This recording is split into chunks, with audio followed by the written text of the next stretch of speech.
Assalamualaikum warahmatullahi wabarakatuh. Perkenalkan, nama saya Arini Salma dari kelas 11 IPS 2. Pada kesempatan kali ini, saya akan memaparkan tentang teks prosedur beserta menganalisis teks prosedur dengan tema yang sudah ditentukan oleh guru saya, yaitu Bu Aryani. Sebelumnya saya akan menjelaskan apa itu teks prosedur beserta struktur teks prosedur. Baik, pertama yaitu apa itu teks prosedur?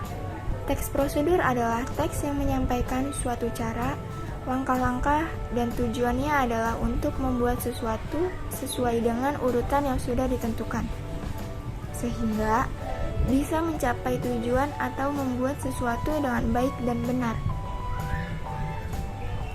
Lanjut ke struktur teks prosedur.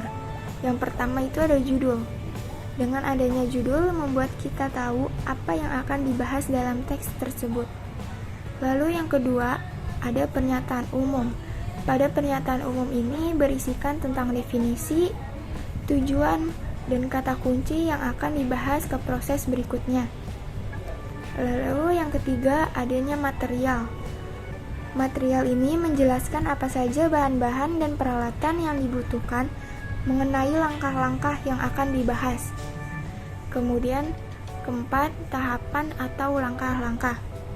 Bagian ini menjelaskan tahapan proses teks prosedur mengenai aktivitas tertentu yang dijelaskan secara rinci dan berurutan dari awal hingga akhir. Pada bagian ini juga disebut bagian utama pada teks prosedur. Karena pada teks langkah-langkah ini kita dapat mengetahui apakah itu teks prosedur atau bukan. Yang kelima dan terakhir itu penutupan. Pada penutup ini berisi tentang kalimat penutup dari penulis. Pada bagian ini bersifat opsional, boleh ada dan boleh tidak. Kita lanjut ke tema yang sudah ditentukan, yaitu yang terbuang menjadi terbilang. Di sini saya mengambil judul membuat lampu hias. Judulnya lampu hias, pernyataan umumnya ada 2 paragraf, yaitu banyak orang yang belum mengetahui jika barang bekas dapat dijadikan kerajinan atau produk yang mempunyai nilai jual yang tinggi dan nilai keindahan. Oleh karena itu, kita dapat mendaur ulangnya. Jika ada yang belum mengetahui apa itu daur ulang, di sini saya akan menjelaskan apa itu daur ulang. Daur ulang adalah suatu proses untuk mengembalikan limbah-limbah atau bahan-bahan yang sudah tidak berguna menjadi berguna kembali. Tujuannya yaitu untuk mencegah adanya sampah yang sebenarnya dapat menjadi sesuatu yang berguna, mengurangi penggunaan bahan baku yang baru. Dengan itu, kita akan mendaur ulang barang bekas menjadi suatu produk kerajinan, yaitu membuat lampu hias. Dalam membuat lampu hias ini, dapat menggunakan sendok plastik, botol air mineral, gunting, cutter, dan lem tembak agar menjadi suatu produk yang berguna dan memiliki nilai jual yang tinggi. Untuk mengetahui cara membuatnya, lanjut ke proses-proses berikutnya. Nah, mengapa 2 paragraf ini disebut pernyataan umum? Seperti yang saya jelaskan sebelumnya, bahwa pernyataan umum itu berisikan tentang definisi. Definisi pada teks ini yaitu daur ulang adalah. Kata adalah suatu definisi. Kemudian adanya tujuan.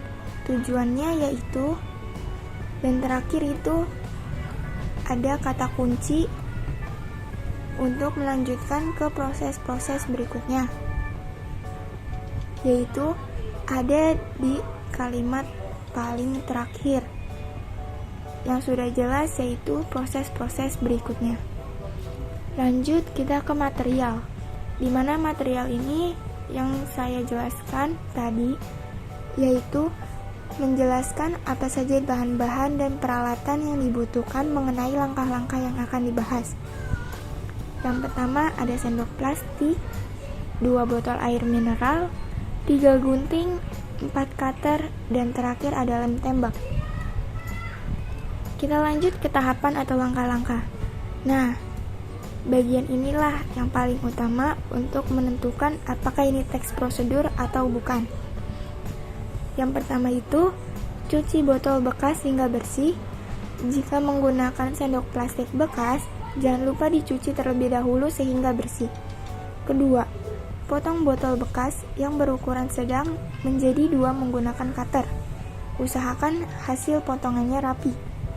Yang ketiga, potong sendok plastik menjadi 2 bagian menggunakan gunting atau cutter. Usahakan tiap sendok potongannya sama panjang dan rapi. Yang keempat, susun dan tempelkan potongan sendok plastik tersebut pada botol bekas tadi menggunakan lem tembak. Bisa juga menggunakan lem lain, asalkan sendok plastik tersebut bisa menempel pada botol plastik dengan baik. Susun hingga memenuhi ukuran botol. Yang kelima, pastikan lem menempel dengan kuat. Dan yang terakhir, lampu hias sudah selesai dibuat. Dan yang terakhir, bagiannya yaitu penutupan. Seperti yang dijelaskan sebelumnya, bagian ini bersifat opsional, boleh ada dan boleh tidak. Penutupan pada teks prosedur ini yaitu, dengan demikian dapat disimpulkan bahwa membuat lampu hias sangatlah mudah. Ikuti setiap tahapan membuat lampu hias, maka kita akan bisa membuat lampu hias yang sangat indah. Selamat mencoba membuat lampu hias. Mungkin sekian pemaparan teks prosedur dari saya. Jika ada kesalahan, tolong dimaafkan. Kurang lebihnya mohon maaf. Sekian, terima kasih. Wassalamualaikum warahmatullahi wabarakatuh.